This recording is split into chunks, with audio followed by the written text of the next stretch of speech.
o time do Flamengo que você respeita. Com esse elenco em campo, nós tira onda. Flamengo é luta, é raça, é disposição. O Maraca todo explode com o grito da nação. Fala, nação rubro-negra, seja bem-vindo ao canal CRF Urubu Real. E hoje o pós-jogo é de Flamengo e Bahia. E o Flamengo arrancou aí uma vitória excepcional, onde a gente começou ganhando. O juiz complicou o jogo logo aos 9 minutos, né, expulsando o Gabigol. E acabou que levou aí o Flamengo a passar sufoco mais de 90 minutos quase. Porque só em acréscimo ele deu muito mais que os 9 minutos do primeiro tempo, que foi que correu com os 11 contra 11, né? E a gente observa que o time do Flamengo é um time gigante, cara. É um time que joga para ganhar, que joga para vencer. O Rogério Ceni fez um trabalho excepcional. A gente percebe que a cabeça desses jogadores está um pouco diferente, por exemplo, do que a cabeça dos mesmos jogadores com o Domenech. Estão pilhando o jogador, isso é bom. E nessa partida aconteceu algumas coisas que a gente precisa pontuar aqui. Então nós vamos falar sobre o juiz que expulsou o Gabigol, sobre a atitude do Gabigol ao sair, sobre o que aconteceu com o Gerson, né, que não pode ficar fora, é inadmissível, sobre o jogo, né, em si, que o Flamengo jogou e mostrou que os donos do Maracanã somos nós, que aqui na nossa casa quem faz a festa somos nós. E vamos falar também dessa situação, volto a dizer, revoltante que aconteceu com o nosso querido Gerson, né? Então vamos do princípio. O Flamengo tinha solicitado junto à CBF que tirasse, né, que trocasse os árbitros, a comissão de árbitro, porque esses árbitros que apitaram o jogo do Flamengo eram todos paulistas, né? É inadmissível um time carioca postulante ao título, disputando com um time paulista, ter seus jogos apitados por árbitros de São Paulo. Essa comissão toda era de lá, e olha aí o que deu, né? Foi logo aos 9 minutos, uma expulsão. Não foi nem um amarelo, porque normalmente quando se dá uma situação dessa daí é um amarelo, mas eu já vi as imagens, né, vi durante o jogo, vi que recebi aqui em WhatsApp, vi nas redes sociais, no próprio YouTube, e que realmente não dá para saber se o Gabigol manda ele ir tomar naquelas partes baixas lá, como ele relata na súmula, né? Então, fica muito difícil você confiar, né, tanto na CBF, fica muito difícil você confiar numa comissão de árbitro quando age dessa forma. O certo era ter trocado para que não houvesse nenhum tipo de possibilidade da gente pensar que estava ocorrendo alguma coisa além do juiz apitando o jogo. Então o correto era ter tido bom senso e ter trocado, né, essa comissão de arbitragem para botar ela para apitar outros jogos. O que não pode é deixar acontecer essa lambança. E o Rodolfo Landim também deu uma entrevista para a repórter Isa, dos canais Paparazzo Rubro-Negro, onde ele fala que realmente foi por isso que ele solicitou, né, a mudança, porque já tem históricos de árbitro que prejudicou o time A ou B. Como já tem histórico, o Flamengo pensou em solicitar essa mudança. Mas no jogo em si, o Flamengo foi superior no primeiro tempo. Tomou conta logo do resultado. Antes da expulsão do Gabigol, fez o primeiro gol com um chutaço do Bruno Henrique e logo em seguida, após a expulsão do Gabigol, a gente marca o segundo gol com o Isla, né? Mais uma vez uma jogada do Bruno Henrique, que sem dúvida foi um dos melhores em campo, juntamente com o Gerson, mas o Bruno Henrique afunila ali, chega na linha de fundo, toca para trás e Isla chega completando, batendo no cantinho, sem dar chance para o goleiro do Bahia. E aí o Flamengo vai para o intervalo e, cara, eu não sei, me pareceu que o Flamengo sentou em cima do resultado. Quando volta para o segundo tempo, volta outro Flamengo. Toma um sufoco, toma o primeiro gol, toma o segundo e leva o terceiro. O Flamengo meio que se desestabilizou ali, teve um apagão e tomou esses 3 gols ali em poucos minutos. Pedro entrou, deu nova cara ao ataque do Flamengo, foram para cima, articularam jogada. Eu preciso falar, cara, não tô queimando ninguém, não quero queimar ninguém, mas Everton Ribeiro está sumido. O Everton Ribeiro descarregou todo o seu futebol lá na seleção brasileira em 180 minutos que jogou pela seleção. Tite sugou todo o futebol, isso agora falando de sacanagem, na sacanagem, né? Porque tem que explicar. Mas o Tite sugou todo o futebol que o Everton Ribeiro poderia dar, cara. Desde quando ele voltou, de lá para cá ele não foi o Everton Ribeiro que chegou até a seleção. Não é marcação, não é pegando no pé. Gosto muito do futebol do Everton Ribeiro. Custei acreditar no futebol dele. Para mim, eu achei quando ele chegou ao Flamengo, eu criticava muito, né, mas não publicamente aqui, não nos canais, mas eu criticava muito. Meu filho falava, pai, Everton Ribeiro é bom. Lembra do golaço que ele fez contra o Flamengo, né, quando ele era do Cruzeiro? E eu falava, pô, só fez aquilo, aqui não tá dando certo. Mas ele queimou minha língua, ele realmente entregou um excelente futebol no ano passado e vinha entregando um excelente futebol até pegar a convocação da seleção brasileira. Me arrisco a dizer, me atrevo a dizer, que ele já não vinha bem antes de ir para a seleção brasileira, mas começou a jogar mal após ser convocado para a seleção brasileira. Não sei se sobe o ego do jogador, deve subir o ego do jogador, mas não estou acusando, não estou querendo gerar polêmica. Eu só estou falando que ele realmente não está entregando um futebol que é da altura dele, que é da capacidade dele. Ele praticamente passou apagado no jogo contra o Bahia e, cara, nós estávamos sem o Gabigol e sem o Everton Ribeiro. Mas aí, então, entra o nosso querido Pedro, já dá uma nova presença diária, o Bahia já tem com quem se preocupar, porque sabe que o Pedro é goleador. E aí, numa dessas aí, o Felipe Luiz cruza a bola e de peito, o nosso querido Pedro marca de peito. E aí, 3-3, o Flamengo continua, né, se defendendo, Bahia sempre atacando, e na sequência Pedro faz uma outra jogada plástica, dá um toque de calcanhar com a bola no ar, cara, um calcanhar daquele ali difícil pra caramba pro cara conseguir fazer aquele passe de calcanhar, mas ele acha Vitinho ali, o inacreditável, o imponderável acontece, Vitinho cava por cima do goleiro e acredita na jogada até o fim. E aí a bola entra no gol e faz o quarto gol, nos dando a vitória. Realmente um jogo para se colocar assim numa das prateleiras ali, talvez duas abaixo daquele Flamengo e Santos 5-4, lá quando tínhamos o Ronaldinho Gaúcho e o Santos tinha o Neymar, né? Agora vamos falar de temas polêmicos, né? Temas desagradáveis que já deveriam ter sido erradicados do nosso futebol, do nosso meio, aliás, do mundo, né? Tinha que ser erradicado esse tema, que infelizmente o racismo ainda existe pessoas que querem subjugar a outra pela cor da pele, ainda existe pessoas que querem se achar melhor do que outro porque tem um tom de pele mais claro e querem menosprezar quem tem um tom de pele um pouco mais escuro.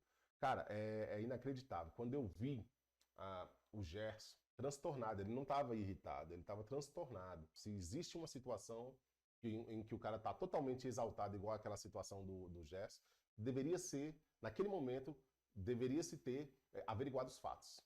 O juiz foi muito fraco nessa aí, porque, cara, é engraçado ele me dizer que escutou a mais de 5 metros de costa pro Gabigol, o Gabigol sentado no chão, ele me dizer que escutou o Gabigol mandar ele tomar naquele lugar, né?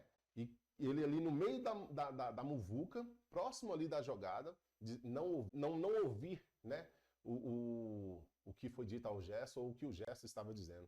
Pior, porque o Gerson ainda falou para ele e ele nenhuma atitude tomou e nem ao VAR e nem pediu para que quarto árbitro, seja lá quem fosse, averiguasse a situação. Manteve o jogador acusado e ainda teve um episódio ainda que enquanto o Gerson estava transtornado com a situação que ele estava vivendo naquele momento, ainda teve que aguentar as palhaçadas do Mano Menezes, cara.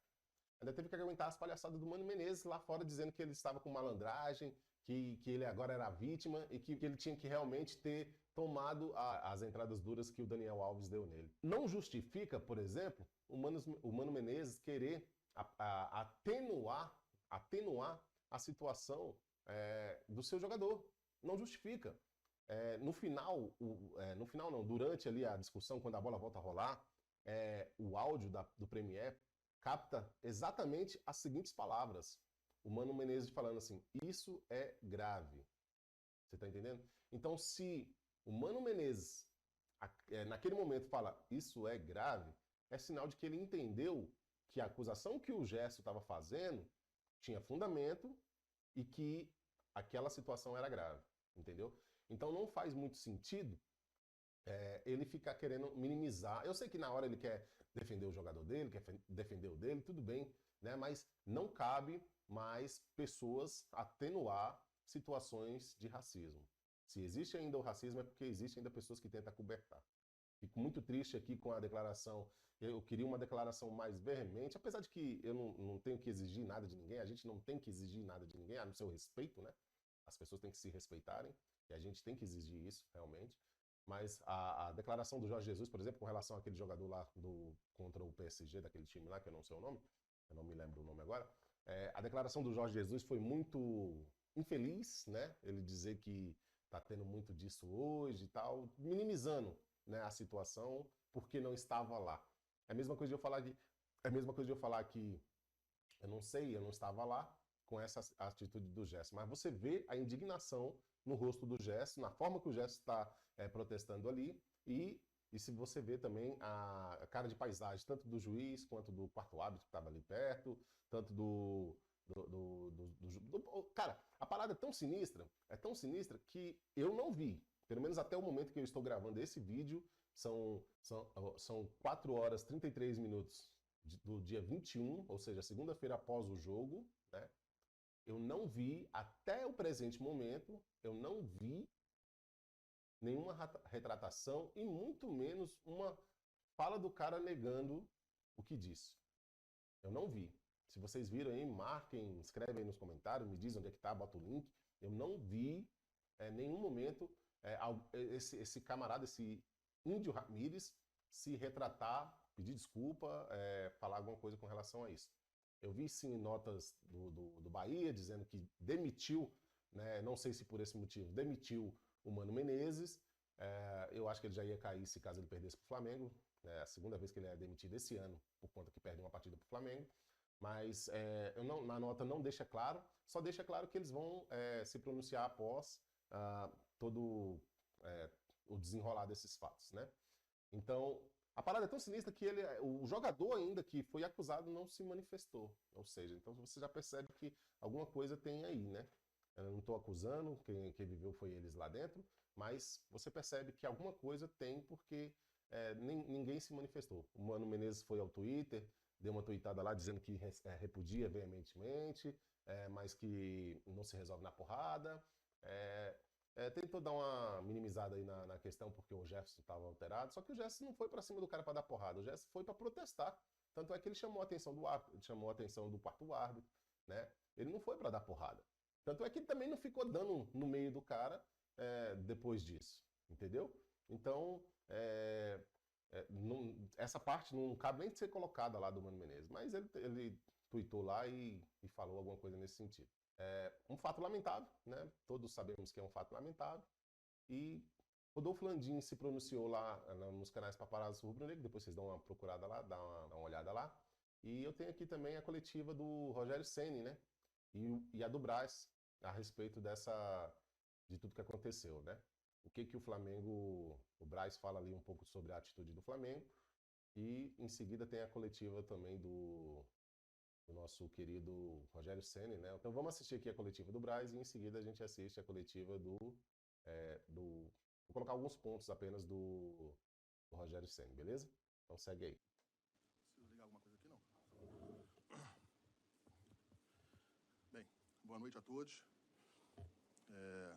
A gente está feliz com o resultado esportivo, mas muito infeliz por um fato que ocorreu dentro do campo, relatado pelo Gerson, em que sofreu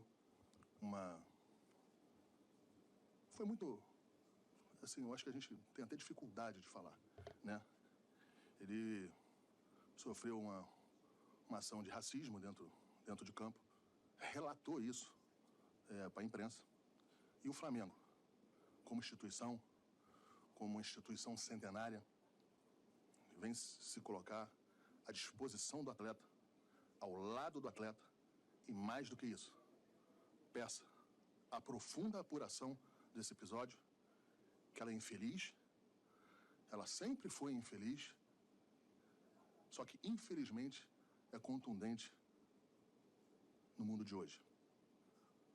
O Flamengo, mais uma vez, está ao lado do atleta, com o atleta, e pede uma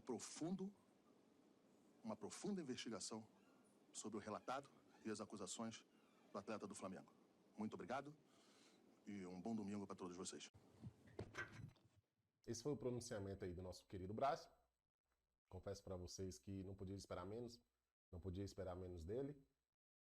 falou, né, aquilo que a gente queria ouvir, que o Flamengo apoia o jogador e que vai, junto com o jogador, tomar as devidas providências, né? Espero eu que seja breve e que seja exemplar, né?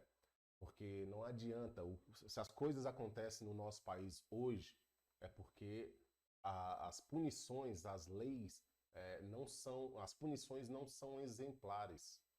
Porque o cara não tem medo de falar o que quer, de fazer aquilo que quer, cara. Então é por isso que as coisas acontecem, né? Ainda se repetem, né? Porque as nossas leis são falhas. Existem muitas brechas onde os caras conseguem se safar aí. Vamos ouvir agora aqui um pouco também do nosso querido Rogério Ceni, né? Que falou após o jogo. Também falou sobre o episódio lamentável que aconteceu com o nosso querido Gerson. Começando com a pergunta do Guilherme, da Rádio Bangu. Rogério, boa noite. O Gerson reclamou de racismo durante a partida.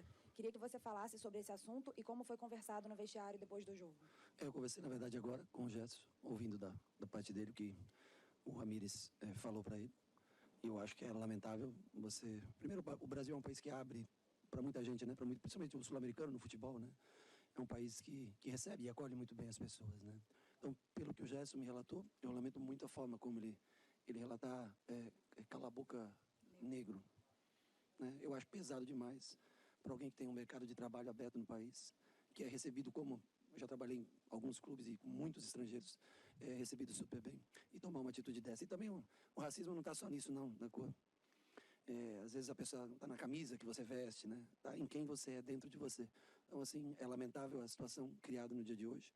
O futebol é entretenimento, claro que vale muito, tem muita gente, Flamengo, uma torcida gigantesca, a maior do mundo. Mas o respeito ele não pode faltar dentro de campo. E atacar um jogador dessa maneira, um ser humano dessa maneira, não um jogador, um ser humano dessa maneira, conforme o Gerson relatou para mim agora no vestiário, eu acho de um nível muito baixo. Wesley Ramon, Urubu Interativo. Rogério, boa noite. Pela forma que foi a vitória, o jogo de hoje foi um ai Jesus? Ai Jesus no sentido Jesus treinador? Ou no Jesus ai quis? Também não sei qual. O sentido da música. Da dificuldade? Isso. O jogo foi jogado mais de 90 minutos. É incrível que o jogo tem 90 minutos e nós jogamos mais de 90 minutos com um jogador a menos, né? Então, foi, acho que um jogo histórico, porque você está ganhando de 2-0, faz um gol com um jogador a menos, toma virada de 3-2, você tem que reunir forças psicológicas, você tem aí que nós falamos esse tempo atrás, na parte mental, né? Nós citamos aqui, né? E o time teve força mental, as substituições também, que contra o Racing deram resultado, porque nós estávamos perdendo para o Racing, empatamos e levamos para os pênaltis. E hoje essas mesmas substituições trouxeram a vitória para o Flamengo e mantiveram o Flamengo vivo no Campeonato Brasileiro, né? Então, assim, é uma vitória que a gente, ainda bem que tem essa semana para trabalhar pelo cansaço físico dos jogadores, tem um espaçamento de 6 dias para enfrentar agora o Fortaleza, recuperar todos os jogadores, mas é uma vitória extremamente simbólica para a gente, pela maneira como ela aconteceu, um jogador a menos, Pedro entrar, fazer gol, Vitinho entrar, fazer gol. Então, assim, a gente arrisca tudo com o Diego Ribas sendo o primeiro volante, com o Gerson sendo o segundo homem de frente, com um jogador a menos, né? Então, eu acho que isso é de extremo valor para a gente.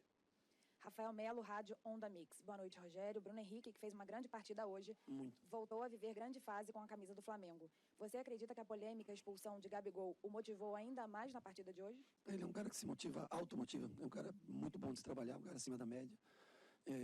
Tem sido responsável pela toda a velocidade que nós temos no nosso contra-ataque. Nós jogamos com meias por fora, ou sempre iniciamos com meias por fora, que dão ritmo, mas ele é o jogador da velocidade, e hoje nós jogamos depois que nós fomos com 10, justamente nos facões dele, sobrevivemos no jogo, nos facões dele, no lançamento de Everton, Rascaeta, Gerson, Rodrigo Caio, enfiando bolas para que o Bruno mantivesse a gente vivo no jogo, né? Eu acho que, primeiro, da expulsão do Gabriel, acho muito estranho, eu não sei, 8, 9, 10, não sei que minuto exato do jogo, mas um jogador sentado no chão, falar um palavrão, o árbitro relatar que ele falou um palavrão, eu até acho que por raiva, perdida a bola, mas ter a certeza num campo de jogo sentado, de costas, que foi direcionado para ele, eu acho meio complicado.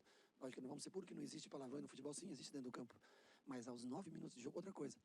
E o árbitro, não estou falando mal do árbitro do Flávio, não, mas eu acho que você joga uma pressão, trazer um árbitro de São Paulo, sendo que o teu principal concorrente é uma equipe paulista. Para que expor um bom árbitro? Para que colocá-lo numa situação da gente...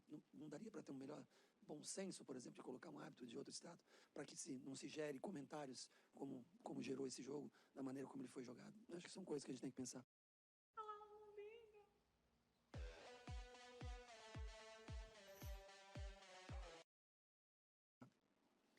Marcos Coelho, Rádio Tupi. Rogério, teve a oportunidade de conversar com o Gabigol sobre o lance da expulsão? O que você notou no lance e nas reclamações seguintes? Honestamente, eu não vi nada. Eu vi ele caído no chão, o árbitro puxando o cartão.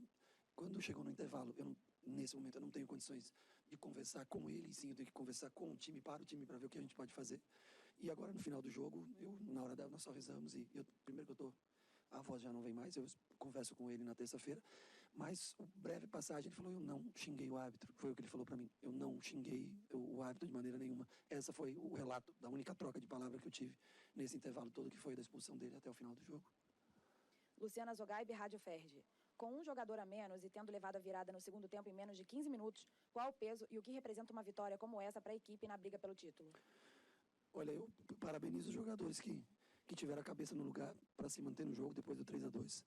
Porque você tomar um primeiro gol, já esfria, você toma um gol de empate. Nós tomamos um gol de bola parada, que eu não gosto de tomar gol de bola parada, e tomamos um gol hoje. E uma coisa que a gente treina bastante, que é o posicionamento de bola parada, de escanteio defensivo. E aí muita gente já dá o jogo como perdido, né? E eu acho que os jogadores também que entraram durante o jogo se dedicaram bastante, ajudaram muito, né? Isso mostra que um time ele não é feito de 11 caras, né? O Diego, talvez eu poderia ter colocado ele um pouquinho mais cedo. No momento que eu coloquei, que eu passei o Everton para volante, joguei com Everton e Gerson de volante. Eu tirei o Isla para deixar o João um pouquinho mais na contenção, para liberar os dois para jogar, né? E aí depois, 3 minutos depois, eu fiz a correção com o Mateuzinho, mas Vitinho dando velocidade, porque naquele momento, eu garanto para você que não fosse um jogador com explosão e velocidade, ele não conseguiria chegar antes do goleiro para dar o toque por cobertura do goleiro. Então, só para frisar, que contra o Racing, nós fizemos substituições muito parecidas e empatamos o jogo com 1 a menos, jogando 30 minutos dessa maneira. Mas, claro, os pênaltis decretaram uma outra conotação sobre isso. E hoje a gente faz as mesmas substituições e consegue a vitória, mantendo o Flamengo vivo na briga pelo título. Acho que a gente tem que ressaltar o tamanho desse grupo. Outra coisa, o respeito que um capitão tem, como é o Everton, por isso que usa a braçadeira de capitão, um dos, em sair do campo alegre e cumprimentar o seu treinador, cumprimentar seus companheiros, sair da maneira como ele saiu para a entrada de um companheiro. Eu acho que isso ressalta o caráter e a personalidade que a gente tem das pessoas que trabalham aqui. Edson Marques, Rádio Esporte Metropolitano. Depois de um início de trabalho muito questionado, hoje o técnico Fernando Diniz parece ter conquistado a confiança dos torcedores do tricolor paulista. Professor, essa vitória mostra que você também precisa desse tempo e paciência para desenvolver um trabalho com as digitais de alguém que está no comando do atual campeão da Taça Libertadores? Olha, primeiro que eu acho o Diniz um ótimo treinador. Eu acho que ele daria certo em qualquer lugar pela capacidade dele, né? Eu acho que julgar qualquer pessoa com 30 dias de trabalho, 9 jogos hoje. Hoje, 9, né? Eu aqui 9, né? Com 9 jogos, sendo que eu me propus a vir para cá no meio de uma viagem para dar um treino para enfrentar o São Paulo, de um time que tinha mudado toda a sua maneira de jogar. Eu acho muito precipitado. Mas, assim, eu entendo que o futebol é paixão, é emoção, o torcedor está aí para dar a sua opinião, sempre. E ele vai muito em função do resultado, né? É muito emotivo. E eu acho que essa é a graça do futebol. Então a gente tem que saber enfrentar as críticas, agradecer os elogios, né? Mas o principal de tudo é que eu acho que esse time está ganhando parte física, confiança. Esse time não viraria esse jogo há algum tempo atrás. Hoje esse time virou um jogo 10 contra 11, que jogou 91 minutos com 1 a menos, mais do que o tempo regulamentado, contando os acréscimos dos 2 tempos. Então eu acho que está no caminho certo. Eu quero ser campeão brasileiro, e eu sei que esses caras querem. É o que nós podemos. O resto nós não temos mais por uma infelicidade. Porque se você me disser que nós não fomos superior ao Racing no jogo aqui, eu acho que nós merecemos estar na Libertadores. Mas o futebol tem um imponderável. Como hoje o imponderável estava aí, aos 9 minutos, um cartão vermelho. Você não teria sido uma vitória tranquila. E nós sobrevivemos ao imponderável mais uma vez. Felipe Schmidt, GE. Boa noite, Rogério. Como você avalia a postura do Mano Menezes ao longo do jogo e também no caso que envolveu o Gerson? Bom, ao longo do jogo, quem sou eu para avaliar a postura de um treinador adversário, alguém com mais anos de carreira do que eu, inclusive, eu não tenho uma avaliação, cada um se comporta da maneira que lhe cabe durante o jogo. Com relação ao Gerson, eu acho muito prematuro você tecer uma crítica ou zombar ou qualquer coisa assim, antes de apurar dos fatos que realmente do que aconteceu. Então, eu não consigo ver de longe o que aconteceu, mas pelo relato do atleta, eu acho um pouco complicado. É só mais ou menos o que eu tenho para falar sobre isso. Com relação ao comportamento geral na partida, cada treinador tem a sua maneira. Ao fato em si, acho antecipar um pouco o que aconteceu, a apuração do que aconteceu de fato dentro do jogo. E lamento muito pelo Gerson. Lamento muito mesmo. Porque eu conheço esse menino. Não por ser unicamente pelo acontecimento em si, mas por conhecer quem ele é todos os dias. Isabelle Costa, canal Paparazzo Rubro Negro. Boa noite, Rogério. Viu seu abraço no Vitinho após o apito final. Como você tem trabalhado com o jogador para recuperá-lo depois das críticas recentes? Eu acho que assim, todos os lugares que eu trabalhei, você sempre tem aqueles que são mais criticados, mais cobrados. E eu acho que você nunca deve... E o torcedor tem sempre a razão naquilo. O torcedor, ele quer o resultado imediato, ele quer... se a bola do Vitinho contra o Racing tivesse entrado, poderia ter mudado. Quem sabe possa mudar hoje. Mas aqui não é... O abraço é de treinador para jogador, pelo respeito que eu tenho por ele, pelo que eu sei o que ele se entrega todos os dias. Eu não quero aqui mudar a cabeça do torcedor. Não quero aqui mudar a avaliação do torcedor. Pelo amor de Deus, longe disso. O torcedor, cada torcedor é um treinador. Cada um, você vê um gosta mais de um, gosta mais de outro, e a gente respeita. Mas eu trabalho diretamente com esses caras todos os dias. Eu sei o quanto eles se empenham para tentar fazer o seu melhor. Então eu fiquei muito feliz. Primeiro pela minha escolha, ele ter entrado. Segundo, porque era um jogador que precisava ser ele ou o Bruno Henrique naquele momento, dentro das características que nós temos. Eram os dois que teriam a velocidade para chegar naquela bola e tentar fazer o gol. Fico feliz porque outra foi uma escolha minha. Isso também tem um peso para mim. Agora, muito feliz por ele porque eu sei da dedicação diária, todos os dias. Desculpa, mais uma vez, longe aqui de querer mudar ou querer tirar a opinião de cada um dos torcedores, que é o que o clube tem de mais importante. E essas foram as considerações aí do nosso técnico Rogério Gênio, né? Que sacou aí o Vitinho do banco e trouxe ele para nos dar a vitória aí, né? Acertou uma, pena que não foi na Libertadores, mas garantiu aí os 3 pontos e nos coloca aí mais uma vez na disputa aí em busca do título, né? Se você ainda não é inscrito no canal, se inscreva, essa oportunidade, botãozinho vermelho aí e só clicar. Tem um sininho logo do lado se você quiser ser notificado aí toda vez que sair um vídeo novo. E nos vemos nos próximos vídeos. Muito obrigado por estar até aqui. Valeu, falou! Chegou o time do Flamengo que você respeita. Com esse elenco em campo, nós tira onda. Flamengo é luta, é raça, é disposição. O Maraca todo explode com o grito da nação.